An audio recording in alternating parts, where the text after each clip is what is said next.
Garrett Crochet going to the Red Sox. The White Sox receiving some position players, also getting Kyle Teal, Braden Montgomery in that trade as well. But ultimately, Garrett Crochet is heading to Boston.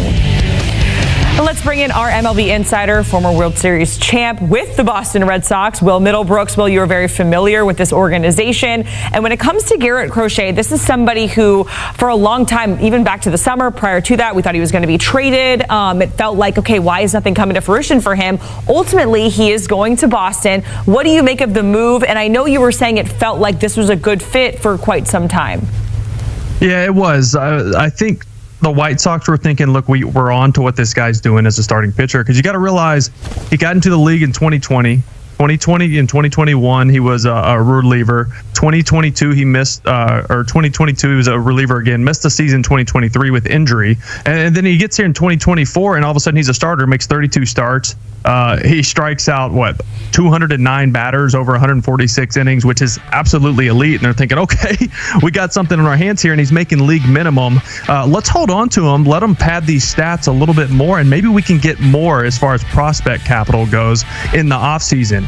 And boy, they were right. I mean, they got some really good prospects from the Red Sox. And to your point, Jacqueline, the Red Sox were always at the top of the list as a match for this trade, because the White Sox came out and they publicly said, we're looking for prospects that are position players. We have a lot of pitchers in our system. We need to build our position player capital. That's exactly what they did here.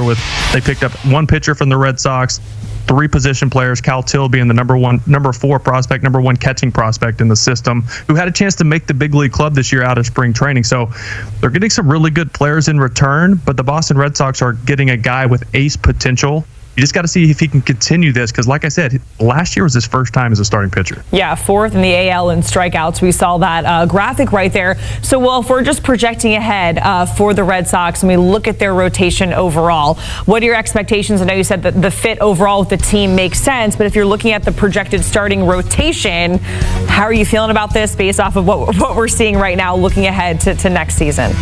I feel good about it. I don't feel great about it, just because of how good the AL East is. Now, Tanner Houck was really good. He was an all-star last year. He was phenomenal. He got tired. He hit an innings limit, and it really wasn't great the last month and a half of the season. Lucas Giolito coming off elbow surgery. He'll be a great addition. They added him last spring training, but 2 weeks into camp, he got hurt. Brian Bayo is one of these guys they've been comparing to Pedro Martinez for a long time. They should not have done that to that kid as young as he was. And initially, that was going to be 5-6 years, 160, maybe 170. Got to 218. So what's Burns going to cost? About 30, 32 a year. So I don't know if the Red Sox are in on that, but I would expect them to go get another arm. Yeah, I was going to say, well, do you think, you can see Corbin Burns being in that rotation? If not, what does it mean for him, especially when you're considering the money and like that Max Fried deal that you just talked about, which was a whole lot of money for a pitcher that does get hurt a lot. We were just talking about that. Corbin Burns, what does this mean just for him personally, whether it's with the Red Sox? Those next 4 to 5 years out of him, and then, hey, we'll deal with it when that gets here, right? It's the New York Yankees. They'll just ship you off and eat the money, because that's what they do. But Corbin Burns is a workhorse. I mean, he tends to go out there and give you 30 starts a year. Now, I don't want to call them red flags within his metrics. The velocity's been down. The swing and miss has been down. He's been throwing his cutter more, which a lot of guys do when they lose velocity. But he's still generating a ton of weak contact, and he's still one of the best pitchers in baseball. So no one will ever complain about having to pay a guy like that $30 million.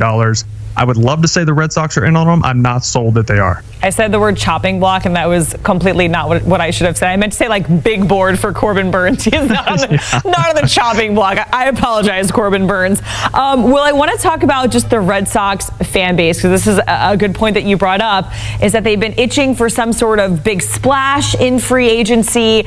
Is this Garrett Crochet move enough to kind of quench that thirst, if you will, for the Boston Red Sox fan base? No. I know you know it well. Quench the thirst? No. Give them a drink out of the water fountain? Sure, right? Give them something.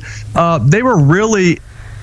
Look, Juan Soto wasn't on their radar to start the offseason, but when rumors start coming out that the Boston Red Sox are in on Juan Soto, all of a sudden they expect to get Juan Soto. And they were up, I think they finished 3rd in that. Ended up I think, are just over $700 million with their last offer. So the money's there. Obviously, that would be spread over 15, 16 years. So it's a little different, but it's still $50-60 million a year.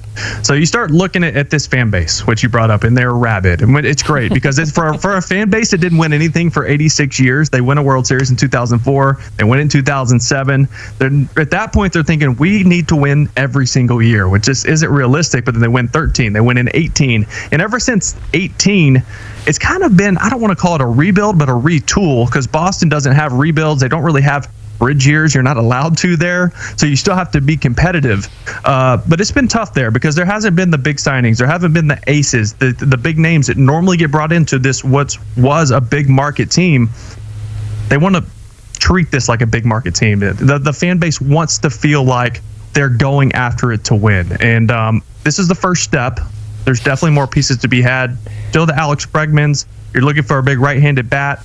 And like I said, I think one more starting pitcher to really get this fan base going. Hey, maybe Corbin Burns does end up there, and they find the money, and that will be enough for the fan base. Who knows? My fingers are crossed for Red Sox fans. You guys better call me as soon as that happens. I'm going to be partying. Okay, we will definitely Zoom or Skype in from the Middlebrooks household party if Corbin Burns ends up heading to Boston. Well, we certainly appreciate it. Joining us here on HQ, we're following that big news out of Major League Baseball, where the Red Sox are trading for Garrett Crochet. And getting a look at the odds to win the World Series, the Red Sox 25-1, along with the Twins. Of course, we have the Dodgers, Braves, the Yankees, and the Mets. The Mets were like third right after they signed Juan Soto, and now they've somehow slipped again behind the Yankees at 8-1. But still, the Dodgers, they are the favorites at plus. Nolan Arenado to the Dodgers? A dream closer than ever. What's up, Dodger Nation? Today, we're diving into a possibility that could completely reshape our team for the 2025 season. We're in the middle of an offseason packed with rumors and trade talks, and one of the most intriguing involves a baseball superstar, Nolan Arenado. But before we get into the details, I want to hear from you. Would you trade a young and promising pitcher like Bobby Miller to bring an elite player like Arenado to Los Angeles? Drop your thoughts in the comments, hit that like button, share this video with your fellow fans, and, of course, subscribe to the channel to stay updated on every exciting move this offseason. Now, let's get to the good stuff. According to recent reports, the St. Louis Cardinals are desperate to move Nolan Arenado and the $52 million remaining on his contract. Here's the kicker. They're reportedly willing to cover a significant portion of that deal to make it happen. Why does this matter? Arenado has a no-trade clause, which complicates things. But sources say he'd be willing to waive it to join the Dodgers. If this deal goes through with the Cardinals paying half the contract, it could be an absolute steal for Los Angeles. What's the proposed deal? Here's the simple trade idea making waves. Dodgers receive Nolan Arenado and $25 million. Cardinals receive pitcher Bobby Miller. Why this works for the Dodgers? Arenado is one of the greatest third basemen defensively, boasting multiple Platinum Glove awards. On top of that, he's a consistent offensive powerhouse, perfectly suited to strengthen the middle of the Dodgers lineup in the 5th, 6th, or 7th spot. Why this works for the Cardinals? They'd alleviate some of their financial burdens and bring in Bobby Miller, a high-potential pitcher who has shown flashes of brilliance in the MLB. Although Miller struggled in 2024 with an ERA of 8.52, his blazing fastball and raw talent make him a worthy gamble for St. Louis. Now, the big question, is Arenado the final piece for the Dodgers to solidify their dominance in 2025, or is Miller's price too high? Share your thoughts in the comments below. Don't forget to like this video, share it with your fellow Dodger fans, and subscribe to the channel so you won't miss any updates during this thrilling offseason. Go Dodgers!